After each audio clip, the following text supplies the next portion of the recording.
Bonjour, alors puisque personne ne s'occupe de moi, je m'occupe de moi-même.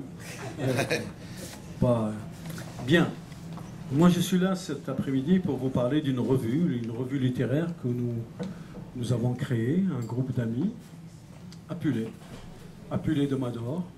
C'est une revue qui fait 400 pages. Nous sommes 5 à l'avoir lancée. Hubert Haddad, que vous connaissez j'espère, parce qu'un immense poète et romancier, artiste peintre, essayiste, homme de théâtre. Jean-Marie Blas de Robles, Abdelatif Lahabi, le poète marocain, et Catherine Pont-Humbert, qui est ancienne journaliste à France Culture, qui écrit aussi des livres, et moi. Donc voilà. C'est né du rêve d'un homme, donc Hubert Haddad, qui est un immense poète, comme je vous le disais, qui a toujours pensé, qui a lancé des revues auparavant dans les années 70-80, et puis bon, qui ont tenu quelques temps, elles ont disparu. Et récemment, il y a 2 ans, il est venu me voir, il m'a dit, écoute Yahya, voilà, j'aimerais lancer une revue et je voudrais que tu sois de l'aventure. Je l'ai regardé, j'ai dit, c'est quoi? Vraiment, c'est sérieux? Je dis, alors je signe, 10 doigts, avec mes pieds si tu veux, qu'on ne me paye pas, je viens, cette aventure extraordinaire, parce que je connais l'homme, l'écrivain Hubert. Et il va voir Jean-Marie Blas de Robles qui dit la même chose. D'accord, je viens. Il voit Lahabi qui dit d'accord, je viens. Voilà. On se rencontre tous les 5 et on réfléchit au titre. Et puis voilà. Et qui c'est qui sort appelé? Ça ne s'invente pas, c'est Lahabi, le poète qui dit et pourquoi pas Appulé de Mador? On le regarde et bah oui. Nous nous retrouvons dans Appulé tous les 5. Pourquoi? Parce que nous voulions une revue qui soit décentrée, qui ne soit pas germanopratine, même si on n'a rien contre Saint-Germain-des-Prés, qui vient de nous décerner un prix littéraire. Nous avons reçu pour cette revue le prix Paris Rive Gauche. On était bien content de l'avoir. Mais en même temps, avec cette revue, nous avons voulu faire place à l'imaginaire du monde entier, mais en étant décentré sur la Méditerranée. C'est-à-dire partir de la rive sud de la Méditerranée et appeler tous les autres vents qui viennent de partout. Ce premier numéro Galaxies identitaires, on l'a appelé, parce qu'il nous semblait que nous, écrivains, avions aussi une parole sur cette question de l'identité que les hommes politiques se sont appropriés et que maintenant on tourne dans tous les sens pour stigmatiser ou rejeter ou marginaliser et non pas pour inclure, pour rassembler. C'est une revue de littérature fondamentalement. Il y a de la poésie, des nouvelles, des extraits de romans, mais c'est aussi une revue de réflexion. Donc c'est pour ça qu'il y a un thème. Chaque numéro, il y aura un thème, Galaxies identitaires. Le prochain numéro, ce sera imaginaire et pouvoir au pluriel, le pouvoir politique, symbolique, tous les pouvoirs qui existent, le pouvoir de l'homme sur la femme. Et on ne l'a pas fait exprès, mais nous avons déjà reçu énormément de contributions d'écrivaines femmes, de partout du monde. Et nous sommes très heureux, véritablement heureux, parce que il y a quelque chose qui se joue là, je crois aussi, dans ce monde. Alors bien entendu, aujourd'hui on ne parle que du Burkini, oui, je veux bien. Mais il y a autre chose qui se joue qui est fondamentale, c'est peut-être ce renversement du monde, et que peut-être les femmes vont prendre le pouvoir. Chiche, waouh, ce serait génial, ce serait fabuleux. Oui. On n'a pas essayé, la société patriarcale est là depuis plusieurs siècles. Hein. Donc on n'a pas essayé avec les femmes. Mais bon, nous sommes heureux que ce soit beaucoup d'expressions de femmes dans le prochain numéro. Voilà, c'est une revue où on trouve aussi de la découverte. Nous avons une jeune fille de 19 ans qui n'a jamais été publiée, qui nous a envoyé un texte bien écrit, très bon, que nous avons publié dans cette revue. Comme nous avons un texte de Le Clésio, prix Nobel. Nous avons Adonis, le poète, et d'autres, plein. Donc vous voyez, c'est une revue véritablement où le plus important, l'important, c'est l'auteur, l'œuvre, la littérature. Et c'est sous ce prisme-là qu'on essaye d'investiguer, d'ouvrir sur des thèmes importants, comme la question d'identité dans ce premier numéro, la question du pouvoir et de l'imaginaire, et le troisième numéro, ce sera déjà, nous avons déjà le thème, c'est le croisement des langues. Ah oui, c'est important. Dans cette revue, nous nous donnons comme principe que si quelqu'un nous donne un texte dans sa langue maternelle, nous le traduisons en français. C'est une revue francophone, fondamentalement. Mais si quelqu'un écrit en espagnol, en italien, nous le traduisons en français et nous mettons les deux textes en regard. Ce qui fait que dans cette revue, nous avons par exemple des textes en amharique. C'est quand même une langue qu'on ne trouve pas tous les jours, qu'on ne lit pas tous les jours, dont on ne parle pas. Et pour nous, c'est important, des textes en arabe, en espagnol, en italien. Chaque fois que quelqu'un nous donnera un texte, un écrivain, un poète, un romancier, un poète, un nouvelliste, un texte dans sa langue maternelle, dans la mesure où on l'accepte, on le traduit. Du grec, il y a aussi du grec ici. Donc toutes les langues, nous sommes ouverts sur toutes les langues, à condition que chaque fois nous fassions la traduction en langue française. C'est une revue, donc vous le voyez bien, de réflexion, de découverte, de littérature bien entendu, tout ça c'est sous l'égide de la littérature, mais donc ouverte sur le monde, de toutes les langues, mais francophones toujours, donc il n'y a aucune contradiction. C'est-à-dire que ce que nous voulons par là, c'est que l'imaginaire soit au pouvoir. On va y répondre dans le deuxième numéro. C'est que c'est la place à l'imaginaire.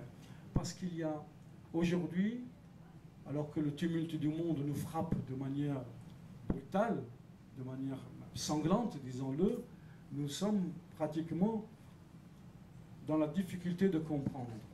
Et même, on les voit, les experts qui nous parlent à la télévision et dans les radios, nous affolent plus qu'ils nous expliquent.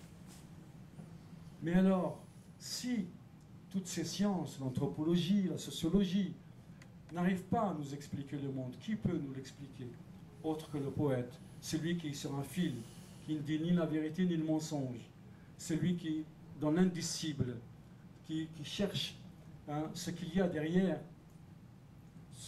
cet événement-là.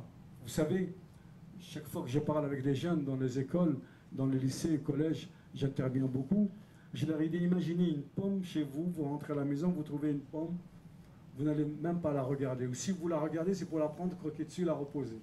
Mais si vous allez dans un musée ou dans une galerie, que vous voyez une pomme, une nature morte comme ça, faite par un peintre, vous allez vous arrêter longtemps, elle va vous fasciner. Pourquoi? Parce que l'artiste nous dit ce que nous ne voyons pas. Et c'est ça l'artiste. Donc ces poètes nous disent des choses que ne disent pas l'anthropologie, la sociologie, même si c'est important, ne dit pas l'histoire.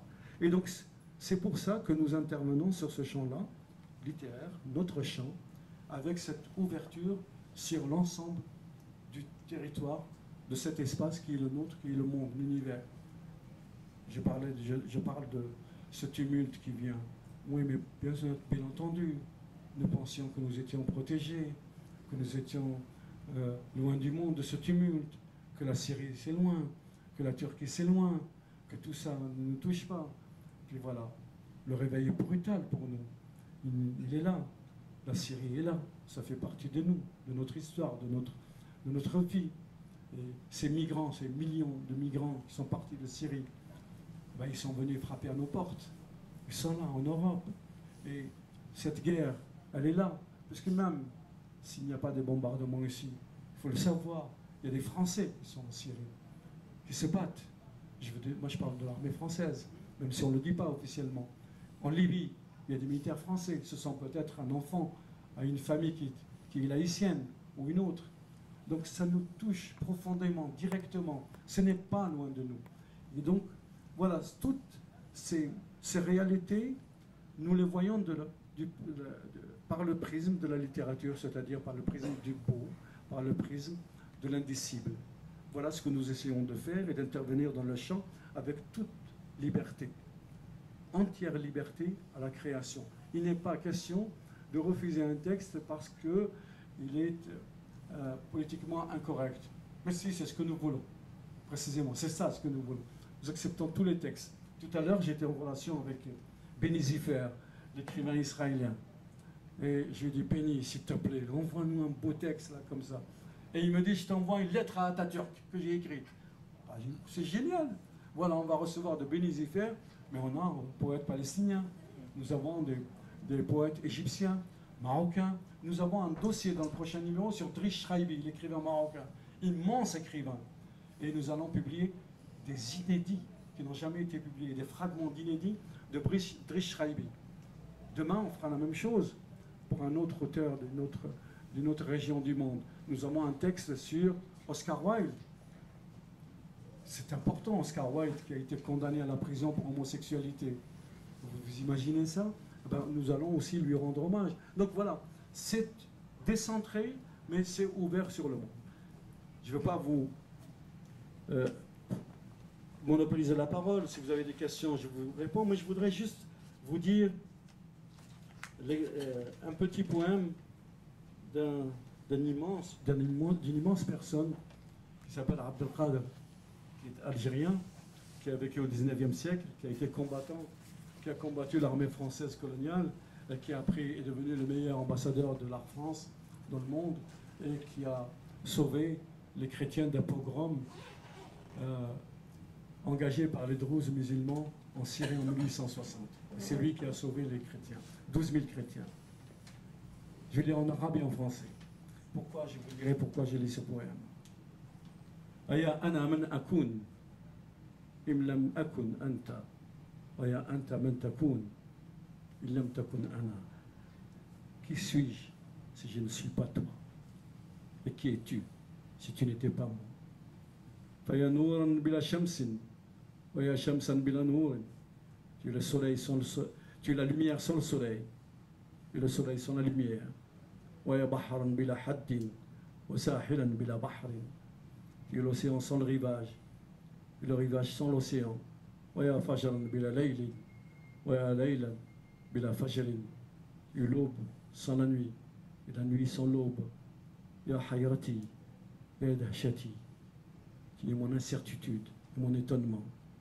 Qad hayyartani hatta fi hayati wa fi amri. Tu m'as rendu perplexe dans ma propre incertitude de mon existence. Et oui, l'autre est déjà là, fondamentalement. Voilà. Si on a, pourquoi nous avons voulu que l'émir Abdelkader soit présent ici, c'est pour dire l'autre. C'est cet homme-là qui s'est levé et qui a dit celui qui touche, musulman, bon, monsieur pratiquant, qui pour lui, Allah et Mohammed, c'est important, qui connaît le Coran, et qui a dit c'est une personne, tout ça, un cheveu d'un chrétien, il aura affaire à moi. Il s'est levé avec ses hommes dans Damas pour protéger les chrétiens. Et ça nous dit quelque chose aujourd'hui, quand des barbares arrachent la vie à nos enfants et aux enfants syriens et aux enfants irakiens. C'est ça, nous voulons cette réponse-là donnée à la barbarie. Et la barbarie, elle n'est pas loin de nous, elle est en nous. C'est nous. Parce que ceux qu'on traite de barbares, ce sont aussi nos enfants. Mais comment répondre à nos enfants? En créant le beau, en disant que la vie humaine est importante, qu'elle est fondamentale, que nul n'a le droit d'arracher la vie. Nul. Et que être musulman, chrétien, juif, masdéen, c'est la même chose. C'est la même chose fondamentalement. Et moi qui suis d'origine algérienne, je l'ai appris de l'émir Abdelkader. Il dit c'est le même Dieu. Vous vous trompez. C'est la même chose. Chacun. Il se manifeste pour chacun d'une manière, mais c'est la même chose. Et à un moment donné, l'émir Abdelkader qui rejoint Ibn Arabi, le soufi, qui dit bah, mon cœur est devenu abri pour la gazelle, mais aussi une synagogue, et abri pour... Alors, je n'ai pas les mots exacts, abri pour le Coran. Voilà. Et nous sommes sur cette ligne-là. Nous sommes très différents, mais quand même. Ibn Haddad est juif tunisien, moi je suis algérien, oranais, arabo-berbéro-musulman, quelque chose comme ça. Catherine est franco-italienne, catholique, gentille. Jean-Marie Place de Robles est fils de pied noir de Belabès d'Algérie. Abdelatif Lahabi, aussi arabo-berbéro-musulman comme moi, pas très net comme moi. Voilà, donc c'est ça, nous sommes faits de beaucoup de choses. Et moi, j'ai l'habitude de dire que je suis de toutes les strates. Si on me demande d'où je suis, j'ai dit, en disant la terre algérienne, qu'est-ce que vous allez comprendre? Ça veut dire quoi être algérien? Ça veut dire être au monde, c'est tout. C'est comme un Soudanais, comme un Américain, comme un autre. C'est un être humain. Être au monde, c'est ça. Alors, algérien. Alors, si vous voulez que je vous dise c'est quoi l'algérien, je vais vous le dire. Moi, je suis grec, je suis romain, byzantin, je suis vandale, je suis juif, je suis catholique, je suis musulman. Je suis de tout cela. Parce que cette terre algérienne a vu tout ça passer. Je suis marocain, je suis berbère, je suis africain, je suis français, je suis espagnol. Oh, j'adore l'Espagne. Je suis d'Espagne. Et quand j'ai vu Haïti, je suis tombé amoureux d'Haïti, je suis haïtien. Je me sens haïtien. Ben, c'est ça. C'est ça, être de quelque part. J'aurais pu être suédois. Non, c'est pas vrai, ça. C'est trop fort. Non, ouais, c'est trop fort. Là, c'est trop fort. Oh, non, ça va, je suis français, c'est bien. Donc voilà, c'est ça, là, cette revue. Elle a 400 pages. Quand l'éditrice, on lui a parlé, c'est les éditions Zulma. Hein. Donc nous avons de la chance d'avoir un éditeur, nous lui avons parlé de la revue. Alors vous voulez quoi? On lui a dit 250 pages. Elle a dit, c'est monstrueux, c'est pas difficile, ça va coûter cher et tout. Et puis après on lui dit, ben écoute, oui, ça va, mais on peut pousser jusqu'à 300 pages. Mais non, c'est pas possible et tout. Et après quand on voit les textes, il dit, mais non, mais non, mais non. Après il dit, d'accord, c'est 400 pages. Je l'ai vu avant-hier et j'ai dit, le prochain numéro, il sera un peu plus... Non, non, non, non, 400 pages. J'ai dit, écoute, on va pas chipoter, il fera 450 pages. Non, non, non, non, non. J'ai dit 420 pages. On peut rigoler quand même. Mais nous, on fera avec ce que nous recevrons comme texte. Et vous savez, nous recevons de partout des textes du monde entier. Il y a un poète, dans le prochain numéro, il y a un poète uruguayen, Luis Bravo, qui nous a donné des poèmes inédits. Il y a des poètes chiliens. Il y a de partout du monde entier. Et nous ne voulons pas nous restreindre à un territoire. Notre territoire, c'est l'imaginaire. Notre territoire, c'est la beauté du monde. Voilà, si vous avez des questions, je vous réponds. C'est gentil.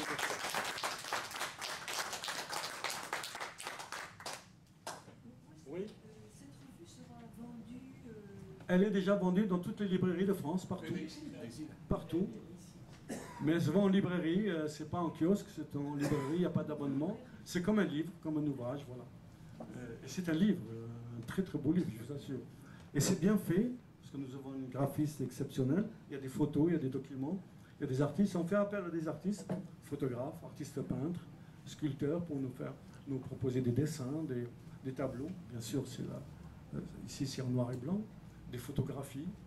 Il y a des poètes qui ont écrit des poèmes en fonction de photos.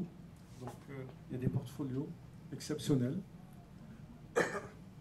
Voilà, et donc c'est ouvert sur tous les arts, mais fondamentalement la littérature. Excusez-moi. Oui. Donc j'avais regardé juste avant d'entrer, parce qu'il y en a des exemplaires ici, et j'avais lu sans doute trop vite, parce que j'avais cru comprendre que c'était la Méditerranée, les artistes de la Méditerranée. Non. Donc c'est beaucoup plus large que ça. Absolument, absolument. Donc,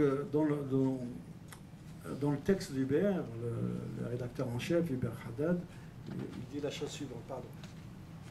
Dans l'énergie du lointain, il dit une revue au point d'équilibre excentré côté Maghreb, mais ouverte par préséance sur la mer, dite suprême, de l'ouest du milieu. Au moment où, en finale, contre-coup des conflits expansionnistes, la Méditerranée devient le charnier de tous les naufrages. On songe au mot de Jean Giono, ce n'est pas par-dessus cette mer que les échanges sont faits, c'est à l'aide de cette mer. Mettez à la place un continent, et rien de la Grèce n'aurait passé à l'Arabie, rien de l'Orient n'aurait passé en Provence. C'est-à-dire que nous voulons nous inscrire dans cette Méditerranée, berceau des civilisations. Pourquoi? Parce qu'aujourd'hui, c'est devenu un charnier, un cimetière. Et c'est pas possible, c'est insupportable. Tous les jours, il y a des bateaux qui chavirent. Tous les jours, il y a des femmes, des enfants et des hommes qui meurent dans cette mer Méditerranée. Il faudrait peut-être lui redonner sa place. Cette place civilisationnelle, ce qu'elle a été pendant des siècles.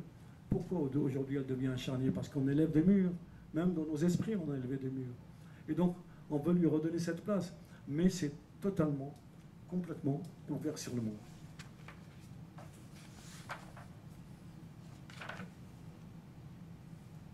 Alors c'est ça qu'on dit.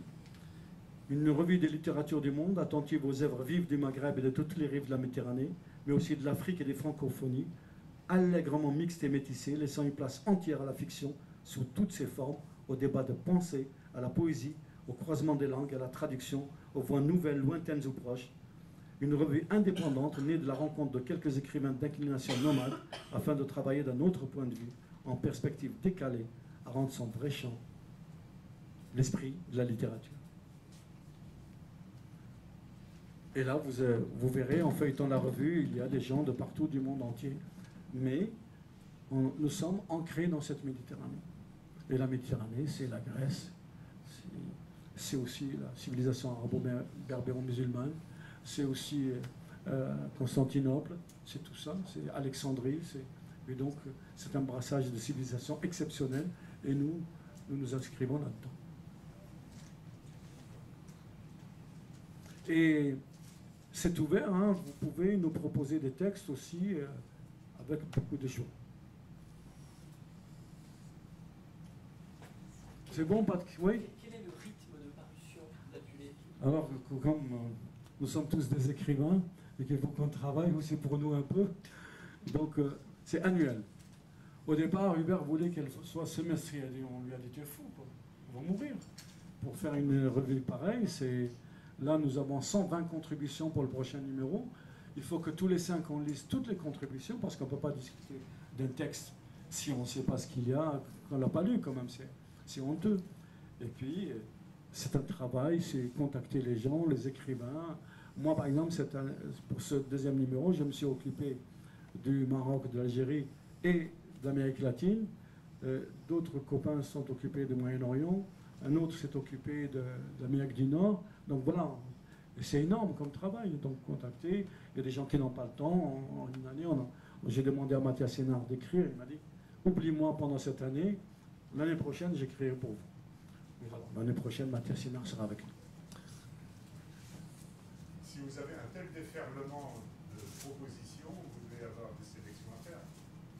Oui, on le fait en fonction du thème. C'est-à-dire que nous, la qualité des textes nous importe. Bien sûr, on lit le texte, il est de qualité, on l'accepte.